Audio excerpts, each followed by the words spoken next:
Bonjour, merci de me rejoindre dans cette nouvelle capsule. Celle-ci, je l'intitule Coronal Alter Mundi. Alors, c'est un nom un petit peu pompeux, peut-être, hein, j'avais hésité, Coronalterité, Coronal Alter Mondialisation, quelque chose comme ça. Et en fait, pourquoi ce nom? Eh bien, simplement parce que, si vous voulez, aujourd'hui, ce qui est très sûr, c'est qu'on voit toute une série de crises s'accumuler les unes après les autres. Crise climatique, crise politique, crise sanitaire, crise sociale, crise économique, toutes sortes de crises et de plus en plus violentes, hein. Qu'est-ce qui s'est passé l'année passée en novembre? Il y avait dans plus de 20 pays des révoltes qui grondaient aux quatre coins de la planète. Et puis il y a eu tout un continent en feu, l'Australie, et puis maintenant le Covid. Enfin bref, ça n'arrête pas. Et en fait, un jour, j'étais avec Caroline et on était dans un petit café comme ça à boire un verre. Et j'ai vu cette phrase qui m'a frappé. On était en Hollande quelque part. Et en gros, ça disait ceci: si vous pédalez toujours à contre-vent, peut-être que vous n'allez pas dans la bonne direction, hein. Et Einstein avait dit ça d'une autre façon. Il disait que, en fait, on ne résout pas les problèmes avec les modes de pensée qui les ont engendrés. Alors, je vais vous mimer la chose. Regardez ceci. Si dans mon existence, en fait, je fais la chose suivante.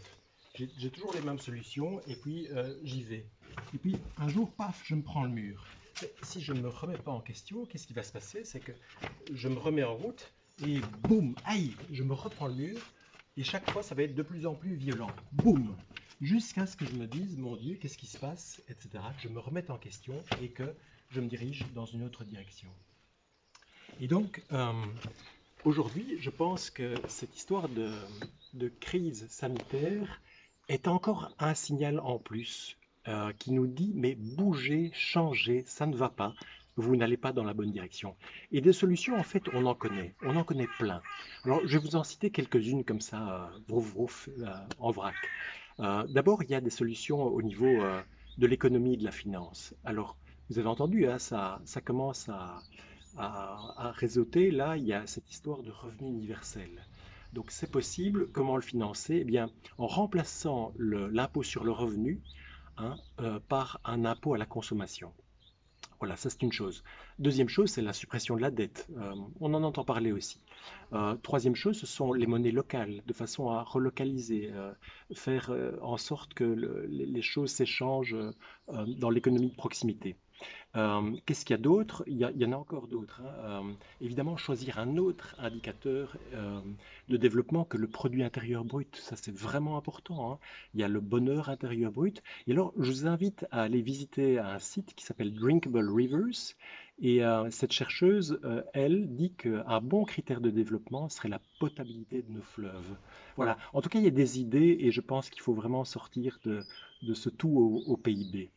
Alors, ensuite, ben, il y a toute une série d'économies aujourd'hui qui fonctionnent bien, comme l'économie circulaire, l'économie verte, l'économie collaborative, qui nous permettent en fait aussi une croissance, certes, mais immatérielle, hein. On peut croître dans des secteurs comme l'éducation, la santé, le bien-être, par exemple. Alors, il y a aussi des changements, je pense, à faire au niveau de notre organisation politique.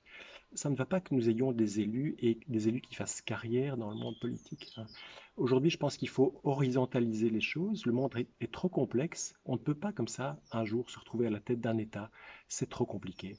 Et donc, il faut une démocratie participative, il faut une horizontalisation des choses.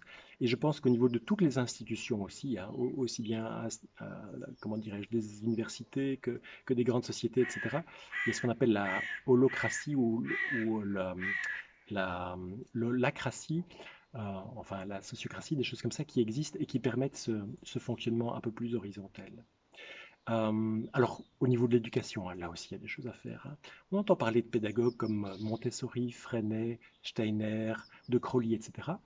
Et qu'ont-elles en commun, toutes ces méthodes d'éducation? C'est qu'on recentre l'éducation sur l'apprenant et pas sur le contenu, c'est-à-dire sur l'enfant ou celui qui apprend.